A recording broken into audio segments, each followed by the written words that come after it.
Hello and welcome to the Baron's Game Room.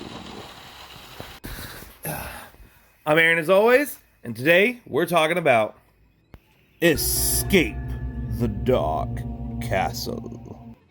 Escape the Dark Castle is an adventure game for 1 to 4 players, and that's for the age, artwork, and theme aside. If you have a decent reading level, you can play this game.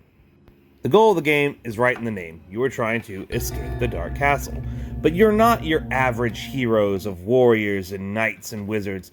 You are just everyday, average peasants who have been captured from the town below and locked in the dungeon of the Dark Castle.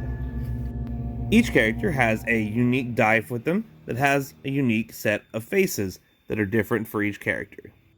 Setup for this game literally only takes about a minute. First, you'll need to decide which random final boss you'll be fighting in today's adventure. Then you'll need to shuffle up this stack of adventure cards and deal 15 cards on top of it. And last, give the item deck a quick shuffle. Oh, and always place this as your starting adventure card. In the base game, every adventure starts the same.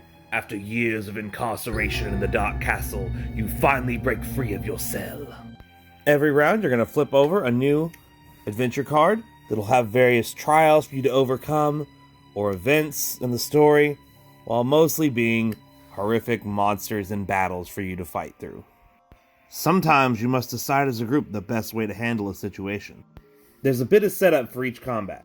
You'll see this at the bottom of every combat card. This shows you what dice you need to place below the card, and this symbol right here means that every player needs to roll one of these chapter dice, and then add whatever they roll to this collection here.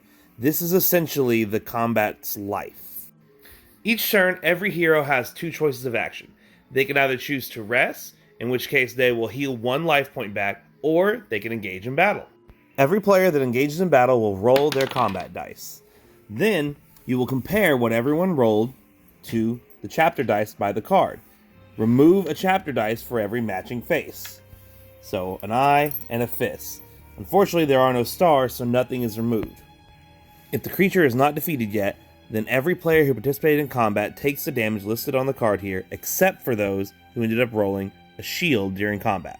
Once the final chapter die is removed, you have won combat, and be sure to always draw 1 item card. These can be traded between the players between combat, and each player can hold 2. And that's basically it. The thing is, if any one player dies, you lose the whole game. The art for this game is creepy and beautiful. It's so atmospheric. Gameplay can get so brutal, but always feel fair. I gotta say, Baron approved.